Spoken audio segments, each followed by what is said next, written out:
Bismillahir-Rahmanir-Rahim. In the name of Allah, most gracious, most merciful. Assalamu alaikum. May peace and blessings of Almighty God be on all of you. On behalf of the Islamic Research Foundation, I welcome all of you to today's program. It is our pleasure and good fortune to have with us today Dr. V. Abdur-Rahim, who is the Director of the Translation Center at the King Fahad Quran Printing Complex in Medina. Assalamu alaikum, Dr. Abdur-Rahim. Wa alaikum assalam wa rahmatullahi wa barakatuh. We're happy to have you with us today.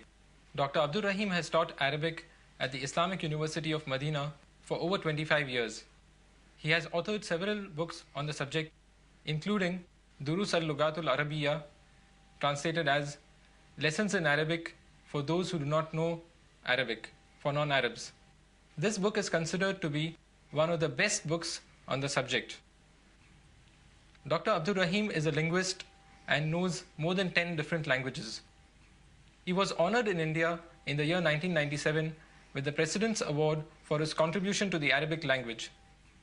Dr. Abdur-Rahim did his graduation in Madras. He did his Bachelor of Arts with honors in English language and literature. Thereafter, he did his master's degree in Arabic language and literature from the Muslim University at Aligarh. Thereafter, he did his MPhil as well as his doctorate in Arabic philology, both from the Al-Azhar University in Cairo. Today, we will interact with Dr. Abdur-Rahim and get to know more about him and his works. Dr. Abdur-Rahim, please tell us how you developed an interest in the Arabic language. Was it that you learned Arabic as a child, or did your interest develop later on in life? Bismillah ar-Rahman ar-Rahim. Alhamdulillahi Rabbil Alameen. Wassalatu wassalamu ala ashrafil anbiya'i wal mursaleen. Nabiyyina Muhammadin wa ala alihi wa sahbihi ajma'in. With regard to your question, my interest in Arabic language was from the very beginning of my school career. As a small boy, I was interested in Arabic language, and I asked my father to provide me with a translation of the Holy Quran in Urdu. When I got this translation, I began to read the Quran along with the translation and began to learn a little bit of Arabic. When I was in middle school, started learning from Urdu book. It was a very useful book, very good book. It was called Mirqatul Arabiya. It was in 3 parts, and that was the book that gave me a lot of information about Arabic. And I must state here that my learning of Arabic was entirely private. I did not learn Arabic in a school. I did not go to an Arabic school. It was self-study, which gave me the knowledge that I have of Arabic. When I was at the university level, I got interested in modern Arabic, the language that is being used in Arab countries, the language of culture, the language of literature, the language of day-to-day life. And to learn this, I began to read Arabic newspapers and magazines, which I used to get from the Arab embassies. I also listened to radio programs to learn the Arabic accent of the living language. And that's how later on I developed these knowledge that I had acquired during the high school and the college level. I'm sure our viewers would be interested in knowing how you started your career and what progress you have made at various points in time. After graduation, I started my career as a teacher at a high school. I worked there for 1 year, and later on I moved to the university level. I was teaching for about 3-4 years, teaching in the Department of English language and literature. And then there was an opening for a position in the Department of Arabic. So because of my love for Arabic, I switched over from Department of English to the Department of Arabic. And that's where my career as teacher of Arabic started. After a couple of years, I went to Cairo, where I did my MPhil and PhD. And in the year 1966, a new university was started in Sudan. It was called the Islamic University of Omdurman. Omdurman is the twin city with Khartoum, the capital of Sudan. There I worked for 3 years. I was the head of the Department of English Language. They wanted a man who can teach English through Arabic. So I somehow fit in there and was teaching English with the medium of Arabic. At the same time, in Khartoum University, which is one of the biggest universities in Sudan, they wanted a teacher for teaching special Arabic. Special Arabic is Arabic taught to non-Arabs.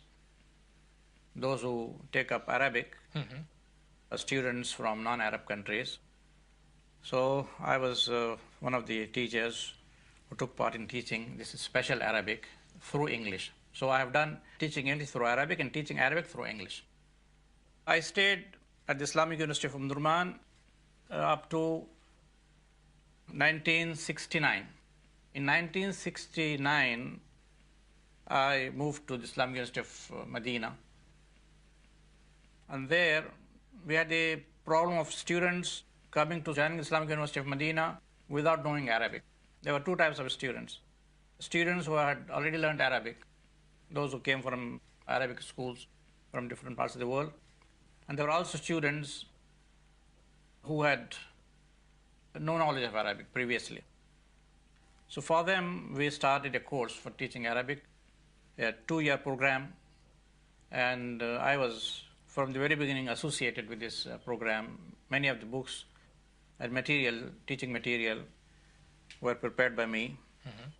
And I got associated with this work of teaching Arabic as a foreign language for about 30 years.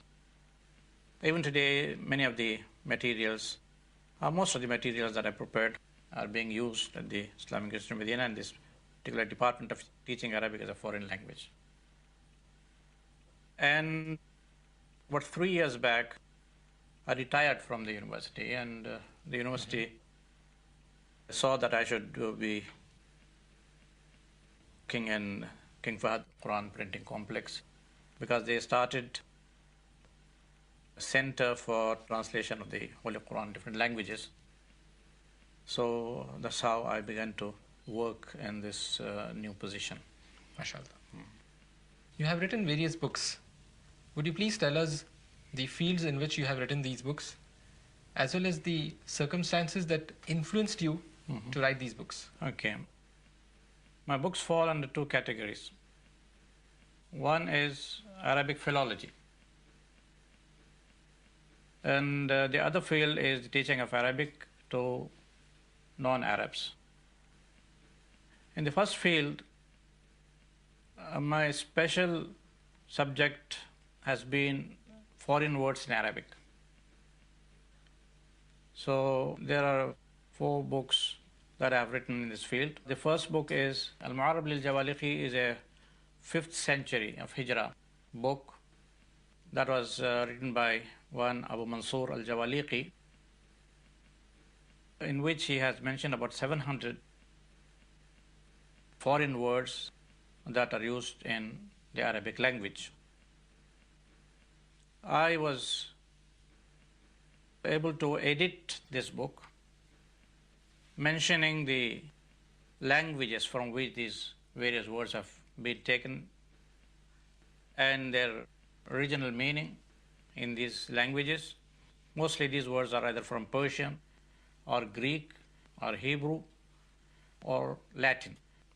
So I have mentioned these words, these languages. I have given a history of the languages from which words have moved to Arabic, and the points of contact between Arabic and these languages, and the various phonetic changes, semantic changes, that is, changes in meaning and changes in sounds when these words came into Arabic. So words have changed their meaning, they have changed their phonetic structure. So all this I have mentioned in detail. Later on, when I finished editing this book, I found there are some other words of foreign origin in Arabic which have not been included in Jawaliqi's book, either because he did not know them or he did not think them important to be included in his book. And there are also other words which came into Arabic after his age. So I wanted to complete this process. And my second book was Al-Qawl Al-Asil Fima Fil Arabiyyati Min Al-Dakhil. I made a study of about 500 words which have not been included in Al-Jawaliqi's book that has been published. And later on collected another 500 words in a book called Sawa'u Sabil Fima Fil Arabiyyati Min Al-Dakhil. It is about to be published. Then I found that in the history books and tafsir books, there are a lot of words, names of the prophets that have been mentioned in the Holy Quran. Of course, there are names of their wives and children that have been mentioned in the tafsir books, in seerah books, names of kings who were contemporaries of these prophets. And these names, mostly they are Hebrew, and they have been completely, in most cases, they have been changed in Arabic, because these are foreign words and they did not know the real meaning of these words. So they have undergone a lot of changes. So I have collected all these names of the prophets that have been mentioned in the Holy Quran, names of their wives and children, and the names of the kings and places connected with the lives of these prophets. All that I have mentioned in a book called Al-I'lam bi Usul al-A'lam. There I have mentioned the words in the original languages, Hebrew or Greek, mostly Hebrew, some of them in Greek. There is a book, which was probably the first book, that is Al-Dakhil fi al-Lughat al-Arabiyyati al-Hadithati wal-Lahajatiha. That is foreign words in modern Arabic and Arabic dialects. There I have mentioned about 1,000 words that are currently used in Arabic language in various parts of the world, Arab world. Also in not classical, but in modern Arabic, written Arabic. These are the books that I have written in the field of Arabic philology, especially the field of foreign words. The second field in which I have worked is teaching Arabic as a foreign language. There I have written, one of the most important books is Durus al-Lughat al-Arabiyya لغير ناطقين بها, in 3 parts. And this book was written as there was a need for such a book. When I was teaching Arabic in the Islamic University of Medina, there was no book that can cater to the needs of the students who came from different parts of the world, spoke different languages. So I began preparing the lessons, and later on the Islamic University of Medina published this book. Later on, I wrote a teacher's guide for each of these 3 parts for the guidance of the teachers who want to teach this book. And of late, I have prepared key in English for the first and second parts. Third part is under preparation. Inshallah, shortly it will be out.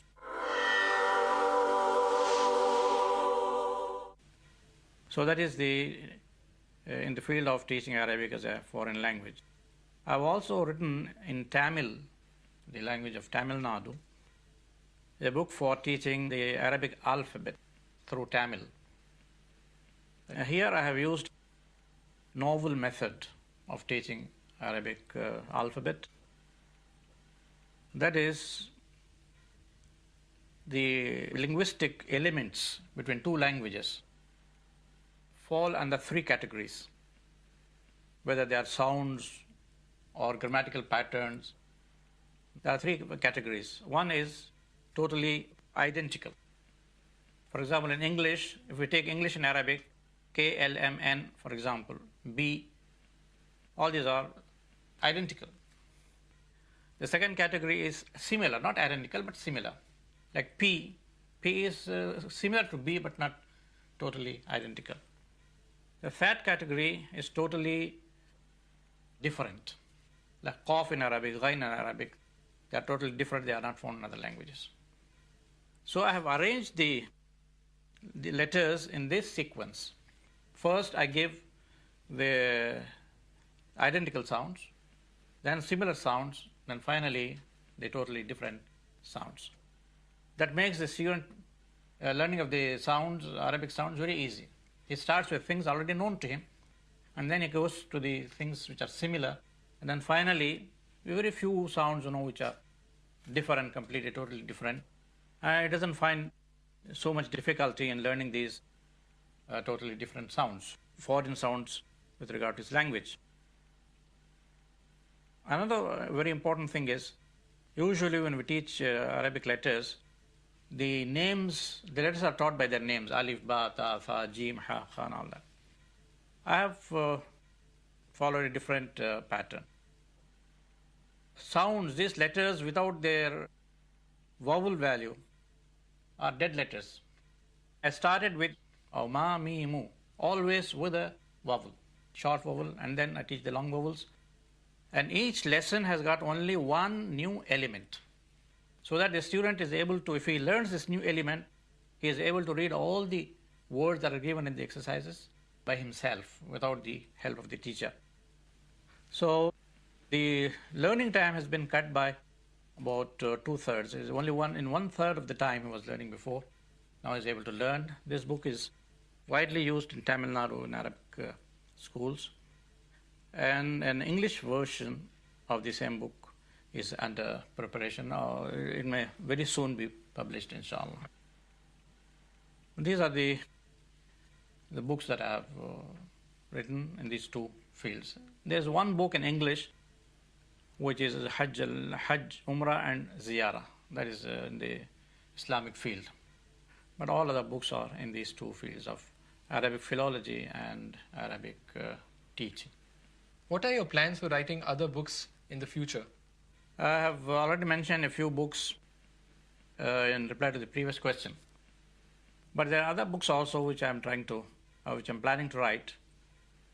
One of these books, inshallah, will be updating my first book, Foreign Words in Modern Arabic.